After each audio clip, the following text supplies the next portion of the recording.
எனதன்பு மிதுனம் ராசிக்கார நேயர்களுக்கு எனதினிய வணக்கங்க. நம்ம இன்னைக்கு வீடியோ பதிவுக்கு முழுமையா போறதுக்கு முன்னாடி முருகரை மனதார வணங்கிட்டு வீடியோ பதிவுக்குள்ள போகலாங்க. ஓம் முருகா போற்றி, ஓம் முருகா போற்றி, ஓம் முருகா போற்றி, எனைக்காக்கும் முருகனே போற்றி. நல்லதே நடக்கும், நல்லது மட்டும்தான் நடக்கும். நம்மளோட மிதுனம் ராசிக்காரங்க வேகமாக சிந்திச்சு புதிய விஷயங்களை விரைவா புரிஞ்சுக்குவாங்க. எல்லார்கிட்டையும் எளிமையா நண்பனா இவங்க மாறிடுவாங்க.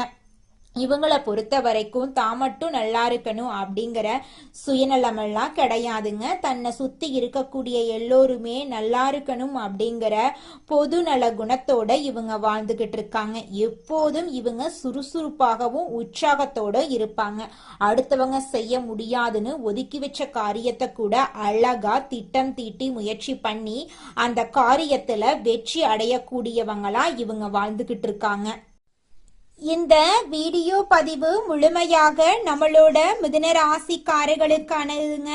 இந்த வீடியோல வாழ்க்கையில இருக்கக்கூடிய சவால்களை எப்படி சமாளிக்கிறது, ஒவ்வொரு நாளும் ஒரு பாடம் கற்றுக்கொள்வது, எதிர்மறை எண்ணங்களை தவிர்ப்பது, குருவின் ஆசீர்வாதத்தை பெறத பத்தி விரிவா தெரிஞ்சுக்க போறேங்க. குறிப்பா குரு பகவான் வக்ரத்துல இருந்து நிவர்த்தி அடைகிறதுனால மிதுன ராசிக்காரர்களுக்கு ஏற்படக்கூடிய நன்மைகள், நம்மளோட மிதுன ராசிக்காரங்க செய்ய வேண்டிய பரிகாரங்களை பத்தி இந்த பதிவுல நம்ம விரிவா தெரிஞ்சுக்க போறேங்க.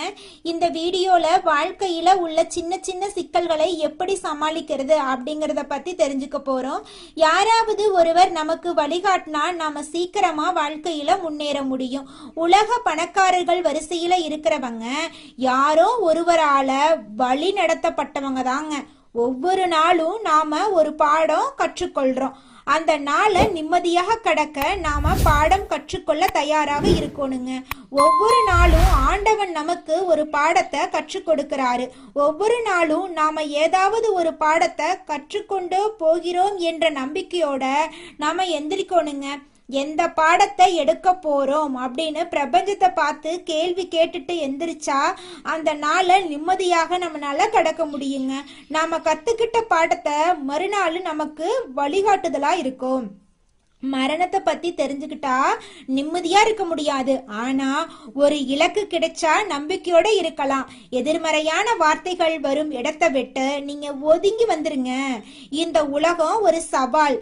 நான் தினசரி ஒரு பாடம் கற்றுக்கொள்கிறேன். இந்த பாடத்தை நான் இன்னைக்கு சவாலா ஏற்றுக்கொள்றேன் அப்படின்னு நீங்க சபதம் எடுக்கணுங்க. குரு பகவான் வக்ரத்துல இருந்து மார்ச் 17 இருந்து நிவர்த்தி அடைகிறாருங்க. இதனால ஒவ்வொரு ராசிக்காரர்களுக்கும் பலவிதமான அற்புதங்கள் நடக்க போகுது. குரு வக்ரத்துல இருந்த காலகட்டத்துல கஷ்டப்பட்டு பல விஷயங்களை தேடி ஒரு அளவுக்கு கொண்டு வந்து விட்டோம். இப்போது குரு வக்ரத்தினால இருந்து நிவர்த்தி அடைகிறதுனால ஒரு சக்தி உங்களுக்கு கிடைக்க போகுது. மிதுன ராசிக்காரங்க ஒவ்வொரு வெள்ளிக்கிழமையும் பக்கத்துல இருக்கிற கோயிலுக்கு போயிட்டு சிவாலயமா இருந்தா அன்னை பராசக்தியுடைய சன்னதியையும், வைணவ ஆலயமா இருந்தா தாயார் சன்னதியையும் 11 தடவை சுத்தி வாங்க. குரு வக்ரத்துல இருந்து நிவர்த்தி அடைகிறதுனால உங்களுக்குள்ள ஒரு பவர் வரும். வெளியில போய் தேட வேண்டிய விஷயங்கள் உள்ளுக்குள்ளேயே தெரிய வருங்க. மிதுன ராசிக்காரங்க உள்ளுக்குள்ள ஒரு பயத்தோட இருப்பாங்க. நாம தப்பாயிடக்கூடாது, ஒரு விஷயம் கெட்டு போயிடக்கூடாது, தோத்துடக்கூடாது என்ற எண்ணம் இருந்துகிட்டே இருக்கும். அப்படிப்பட்ட மிதுன ராசி பிள்ளைங்களுக்கு இந்த நேரத்துல பராசக்தி துணை புரிவாளுங்க. அபிராமி அந்தாதிய போட்டு கேளுங்க. முடிஞ்சதுன்னா ஒரு புத்தகத்தை எடுத்து படிச்சு பாருங்க. குரு வக்ர நிவர்த்தி அடைகிறதுனால நீஞ்சவர்கள் எல்லாம் விலக போறாங்க. மனசுல ஒரு சந்தோஷம் வரும். ரொம்ப நாள் கனவுகளுக்கு ஒரு நல்ல தீர்வு கிடைக்க போகுது. மிதுன ராசிக்காரங்க ஒரு சபதம் எடுத்து பாருங்க. எடுக்கிற வினாடியே கௌளி சத்தம் கேட்கும். குரு வக்ர நிவர்த்தி ஆகுறாங்க அப்படின்னா நல்ல செய்தி வந்து காதுல கொடுக்க போறாருங்க. அதை செயல்படுத்துறது மட்டும்தான் உங்களோட வேலையா இருக்கணுங்க. மிதுன ராசி குழந்தைங்களுக்கு இவ்வளவு நாள் நல்லவர்களா இருந்தவங்களுக்கு குரு கிஃப்ட் கொடுக்கிறாரு. குரு வக்ர நிவர்த்தியினால உங்க வாழ்க்கையில தடைப்பட்ட விஷயங்களை முன்னுக்கு வருவதற்கான ஒரு வாய்ப்பை ஆண்டவன் கொடுக்க போறான். அதை நீங்க பயன்படுத்தி வாழ்க்கையில முன்னேற வழிய பாருங்க. வாழ்க்கையில பல டிஸ்டர்பன்ஸ் வரும், மனசுல அழுத்தங்கள் வரும், வருத்தங்கள் வரும். இது எல்லாம் நம்மனால வரல, நம்ம பக்கத்துல இருக்கிறவங்கனாலதான் வரும். நல்ல சக்தின்னு ஒண்ணு இருக்கு, கெட்ட சக்தின்னு ஒண்ணு இருக்கு.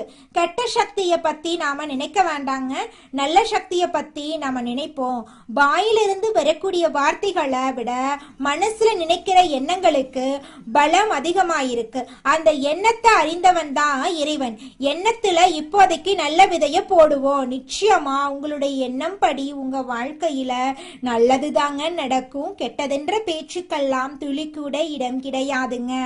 நீங்க வாழ்க்கையில முன்னேறாம இருக்கிறதுக்கு உங்களோட சூழ்நிலைகளும் உங்களை சுத்தி இருக்கிறவங்களும் மட்டும் காரணம் கிடையாதுங்க. நீங்களும் உங்க வாழ்க்கையில முன்னேறாம இருக்கிறதுக்கு முக்கிய காரணமா இருக்கீங்க. ஏன் அப்படின்னு பாத்தீங்கன்னா, இந்த விஷயத்த செஞ்சா, இந்த சொல்ல இவங்க கிட்ட சொன்னா இவங்க ஏதாவது பேசுவாங்களோ, அவங்க ஏதாவது பேசுவாங்களோ, இவங்க ஏதாவது நினைப்பாங்களோ, அவங்க ஏதாவது நினைப்பாங்களோ அப்படின்னு ஒரு விஷயத்த பேசுறதுக்கும் ஒரு செயலை செய்யறதுக்கும் அடுத்தவங்க தப்பா நினைச்சிருவாங்களோ அப்படின்னு யோசிச்சு நீங்க வாழ்க்கையில முன்னேற்றம் அடைவதற்கான எந்த ஒரு விஷயங்களையும் செய்யறதே கிடையாதுங்க. முயற்சி பண்ணாதாங்க வாழ்க்கையில வெற்றி அடைய முடியும். அடுத்தவங்க நம்மளை பத்தி என்ன பேசினா நமக்கு என்னங்க கவலை, நாம எப்படி இருக்கோம் அப்படிங்கிறது நமக்கு முக்கியம். அடுத்தவங்களை பத்தி கவலைப்படாம நீங்க வாழ்க்கையில முன்னேறதுக்கான முயற்சியை மட்டும் பண்ணுங்க. நிச்சயமா உங்களால வாழ்க்கையில முன்னேற முடியுங்க. மிதுனம் ராசிக்காரர்களே, உங்க வாழ்க்கையில குரு வக்ர நிவர்த்தியால பலவிதமான நன்மைகள் நடக்க போகுதுங்க. உங்களுடைய ஆசைகள் கனவுகள் எல்லாமே நிறைவேற போகுதுங்க. உங்க வாழ்க்கையில இது நாள் வரைக்கும் தடைபட்ட அனைத்து காரியங்களுமே இனி வரக்கூடிய காலங்கள்ல தங்கு தடையின்றி நடைபெற போகுதுங்க. பணவரவு அதிகரிக்க போகுதுங்க. பழைய கடன்கள் எல்லாம் தீர போகுதுங்க. தொழில வளர்ச்சி முன்னேற்றம் எல்லாம் ஏற்பட போகுதுங்க. பதவி உயர்வு ஏற்பட வாய்ப்புகள் இருக்குதுங்க. புதிய வேலைகள் உங்களுக்கு கிடைக்க போகுதுங்க. வியாபாரத்துல லாபம் கிடைக்க போகுதுங்க. முதலீட்டுல நல்ல பலன் கிடைக்க போகுதுங்க. குடும்பத்துல அமைதி அதிகரிக்க போகுதுங்க. திருமண வாய்ப்பு உங்களை தேடி வர போகுதுங்க. உறவு பிரச்சனைகள் குறையுங்க. நண்பர்கள் உதவி கிடைக்குங்க. குழந்தைகள் மூலமா உங்க இல்லத்துல மகிழ்ச்சியான தருணங்கள் ஏற்படுங்க. உங்களுடைய கல்வியில முன்னேற்றம் ஏற்படுங்க. வெளிநாட்டு வாய்ப்புகள் உங்களை தேடி வர போகுதுங்க. மன அமைதி அதிகரிக்குங்க. உங்களுடைய தன்னம்பிக்கை உயர போகுதுங்க. அடுத்தவங்க செய்ய முடியாதுன்னு ஒதுக்கி வச்ச காரியத்தை கூட அழகா திட்டம் தீட்டி முயற்சி பண்ணி அந்த காரியத்துல நீங்க வெற்றியடைய போறீங்க. உங்களுடைய பழைய நோய்களுடைய தாக்கம் குறைய போகுது. உங்களுடைய எதிரிகள் எல்லாருமே பலவீனமா மாறிடுவாங்க. சட்ட விஷயங்கள்ல சாதகமான நிலை ஏற்பட போகுது. சொத்து வாங்கக்கூடிய வாய்ப்பு ஏற்பட போகுதுங்க. வீடு வாகனம் எல்லாம் நீங்க வாங்க போறீங்க. உங்களுடைய ஆன்மீக ஆர்வம் அதிகரிக்குங்க. குரு பகவான் அருள் உங்களுக்கு கிடைக்கும். நல்ல ஆலோசனைகள் உங்களுக்கு கிடைக்கும். புதிய தொடர்புகள் மூலமா உங்க வாழ்க்கையில பலவிதமான நன்மைகள் நடக்க காத்துக்கிட்டு இருக்குதுங்க. உங்களுடைய சுய நம்பிக்கை உயருங்க. உங்க வாழ்க்கையில் இருக்கக்கூடிய சிக்கல்கள் எல்லாம் தீரப்போகுதுங்க. பண சேமிப்பு அதிகரிக்குங்க. புதிய முயற்சிகள்ல வெற்றி ஏற்படுங்க. வாழ்க்கையோட நிலையில உயர்வு ஏற்படுங்க. கௌரவம் மரியாதை அதிகரிக்குங்க. அரசாங்க உதவி உங்களுக்கு கிடைக்குங்க. எதிர்பாராத லாபம் உங்களை தேடி வர போகுதுங்க. பயணங்கள் மூலமா உங்க வாழ்க்கையில நன்மைகள் ஏற்பட போகுதுங்க. குடும்பத்துல இது நாள் வரைக்கும் இருந்த அனைத்து பிரச்சனைகளுக்கும் படிப்படியா தீர்வு கிடைக்க போகுதுங்க. திருமணம் ஆகாதவங்களுக்கு உங்களுக்கேற்ற சரியான வாழ்க்கை துணையோடு திருமணம் நடக்க போகுதுங்க. நல்ல முடிவுகளை எடுத்து நீங்க வாழ்க்கையில முன்னேற போறீங்க. உங்களுடைய அறிவு வளர்ச்சி அடைய போகுது. வாழ்க்கையில பலவிதமான நன்மைகள் எல்லாம் நடக்க போகுதுங்க. உங்களோட வாழ்க்கையே சொர்க்க வாழ்க்கையாக மாற போகுதுங்க. ஜோதிட சாஸ்திரத்துல 3வது அமைந்துள்ள ராசி தாங்க நம்மளோட மிதுனம் ராசி. நம்மளோட மிதுனம் ராசிக்காரங்க தைரியசாலியா இருப்பாங்க. மிதுனம் ராசியனுடைய அதிபதியின் புதன் பகவானுங்க. மிதுனம் ராசியில் இருக்கக்கூடிய நட்சத்திரம் யாராருன்னு பார்த்தீங்கன்னா, மிருகசீரிசம் 3, 4ஆம் பாதங்க, திருவாதிரை, புனர்பூசம் 1, 2, 3ஆம் பாதம். இவங்க எல்லாரும் நம்மளோட மிதுனம் ராசியில இருக்கக்கூடிய நட்சத்திரங்க. புதன் பகவான் மிதுனம் ராசியை ஆட்சி செய்யறாருங்க. நம்மளோட மிதுனம் ராசிக்காரங்களுக்கு நட்பு ராசியா இருக்கக்கூடியவங்க யாராருன்னு பார்த்தீங்கன்னா, ரிஷபம், கன்னி, துலா, பார்க்கலாம். இவங்க எல்லாரும் நம்மளோட மிதுனம் ராசிக்காரங்களுக்கு நட்பு ராசியா இருக்காங்க. மிதுனம் ராசிக்காரங்க வாழ்க்கையில எவ்வளவு கஷ்டம் வந்தாலும் தைரியத்தை விட மாட்டாங்க. முயற்சி பண்ணிக்கிட்டே இருப்பாங்க. அடுத்தவங்க செய்ய முடியாதுன்னு ஒதுக்கி வச்ச காரியத்தை கூட அழகா திட்டம் தீட்டி அந்த காரியத்துல வெற்றி அடையக்கூடியவங்களா இருப்பாங்க. நம்மளோட மிதுனம் ராசிக்காரங்க எப்போதுமே சுறுசுறுப்பா இருப்பாங்க. மீன் போன்ற அழகிய கண்களை கொண்டவங்களா இவங்க இருப்பாங்க. இவங்களுக்கு சோம்பேறித்தனம் சுத்தமா கிடையாதுங்க. இது நாள் வரைக்கும் உங்களை பெத்த அம்மா அப்பா கூட உங்க உணர்வுகளை புரிஞ்சு நடந்திருக்க மாட்டாங்க. ஆனா இனி வரக்கூடிய காலங்கள்ல உங்களோட அப்பா அம்மா உங்களை மாதிரி ஒரு பையனை பெத்ததுக்கு என்ன புண்ணியம் பண்ணனே தெரியல அப்படின்னு சொல்லுவாங்க.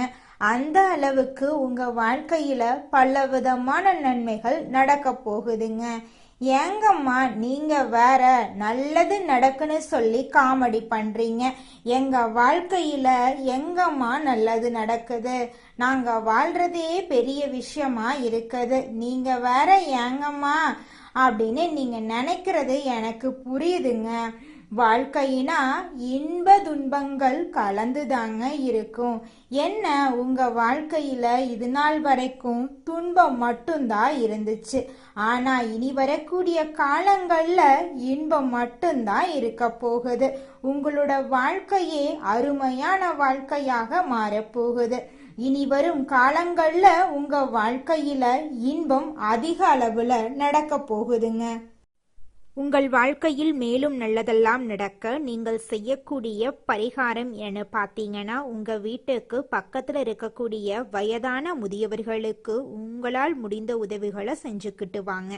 இந்த உதவியை செய்யறதன் மூலமாக நீங்கள் செஞ்ச பாவங்கள் நிச்சயமாக குறையுங்க. உதவி செய்யணும் அப்படிங்கிறதுக்காக நீங்கள் ஆயிரக்கணக்கில் லட்சக்கணக்கில் பணம் செலவு பண்ணணும் அப்படிங்கிற அவசியம் கிடையாதுங்க. உங்களால் முடிஞ்ச அளவுக்கு ஒரு வேளை முதியவர்களுக்கு உணவு வாங்கி கொடுத்தா கூட போதுங்க. இந்த உதவியை செய்யறதன் மூலமா உங்க வாழ்க்கையில நல்லது தாங்க நடக்கும். நல்லது மட்டும்தாங்க நடக்கும். நன்றி, வணக்கம்.